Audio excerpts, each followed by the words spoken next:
ശ്രീനഗറിന്റെ അതിർത്തിയിലേക്ക് പ്രവേശിച്ച് വാഹനം മുന്നോട്ട് പോയിക്കൊണ്ടിരുന്നു. ജമ്മുവിൽ നിന്നും ശ്രീനഗറിലേക്കുള്ള യാത്രയിൽ ദൂരെയായി കണ്ടിരുന്ന മഞ്ഞു പുതച്ച മലകൾ യാത്രയിൽ റോഡിനിരുവശത്തുമായി കുറച്ചുകൂടെ അടുത്തു കാണാൻ തുടങ്ങിയിരിക്കുന്നു.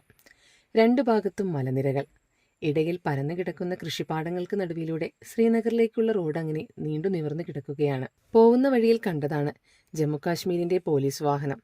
നമ്മുടെ കേരള പോലീസിന്റെ വാഹനവുമായി താരതമ്യം ചെയ്യുമ്പോൾ ഒട്ടേറെ വ്യത്യാസം നമുക്ക് കാണാൻ കഴിയും. യാത്ര തുടരുകയാണ്. വീടുകളുടെ എല്ലാം മാതൃക തന്നെ മാറിക്കഴിഞ്ഞിരിക്കുന്നു. വീഡിയോകളിൽ കണ്ടിട്ടുള്ള യൂറോപ്യൻ രാജ്യങ്ങളിലെ വീടുകളുടെ മാതൃകയിലാണ് ശ്രീനഗറിലെ വീടുകളെല്ലാം തന്നെ. കൃഷിസ്ഥലങ്ങളിലെല്ലാം കൂടുതലായും കാണാൻ കഴിഞ്ഞത് കടുകു വിളഞ്ഞു നിൽക്കുന്ന മനോഹരമായ പാടങ്ങളാണ്. മഞ്ഞ നിറത്തിലുള്ള പൂക്കൾ വിരിഞ്ഞു നിൽക്കുന്നത് ദൂരെ നിന്ന് കാണുമ്പോൾ ആരുടെയും കണ്ണുകൾ അവയിൽ ഉടക്കി നിന്നു പോവും. യാത്രയിൽ ഞങ്ങൾ കണ്ട മരങ്ങൾക്കും സസ്യങ്ങൾക്കുമെല്ലാം പ്രത്യേകതയുള്ളതായി തോന്നി. ശരിക്കും ആ പ്രദേശങ്ങൾ നമ്മൾ അറിയാതെ ഇഷ്ടപ്പെട്ടു പോവും. തണുപ്പിന്റെ കട്ടി കൂടി വരികയാണ്. പോകുന്ന വഴിയിൽ വാഹനം നിർത്തി ഞങ്ങളൊരു ചായ കുടിക്കാമെന്ന് വിചാരിച്ചു. ചായ കുടിക്കാനായി നിർത്തിയിടത്ത് ഒരു 50 വയസ്സ് തോന്നിക്കുന്ന സ്ത്രീ പ്രത്യേക പാത്രത്തിൽ നിന്ന് ഒരു പ്രത്യേക പാനീയം ഒഴിച്ചു കൊടുക്കുന്നത് കണ്ടു.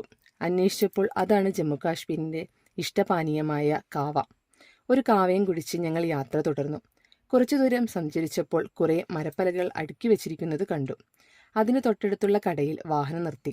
അതൊരു ക്രിക്കറ്റ് ബാറ്റ് നിർമ്മിക്കുന്ന ഫാക്ടറിയായിരുന്നു. കാശ്മീരിൽ ഇത്തരത്തിലുള്ള നിരവധി ഫാക്ടറികൾ കാണാം. കാശ്മീർ വില്ലോ എന്ന മരമാണ് ബാറ്റ് നിർമ്മാണത്തിന് ഉപയോഗിക്കുന്നത്. കാശ്മീരിലും യൂറോപ്പിലുമാണ് ക്രിക്കറ്റ് ബാറ്റ് നിർമ്മിക്കുന്നത്.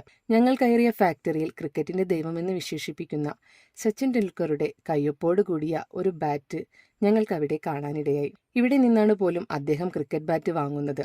ഫാക്ടറിയിലെ എല്ലാ നിർമ്മാണ ഘട്ടങ്ങളും കണ്ടു മനസ്സിലാക്കി മക്കൾക്ക് 2 ബാറ്റും വാങ്ങി ഞങ്ങൾ യാത്ര തുടർന്നു. മനോഹരമായ ഭൂപ്രദേശങ്ങൾ, തലയുയർത്തി നിൽക്കുന്ന പർവ്വതനിരകൾ, കൊച്ചു കൊച്ചു ടൗണുകളെല്ലാം കടന്ന് ജമ്മുവിന്റെ തലസ്ഥാന നഗരമായ ശ്രീനഗറിലേക്ക് പ്രവേശിച്ചു.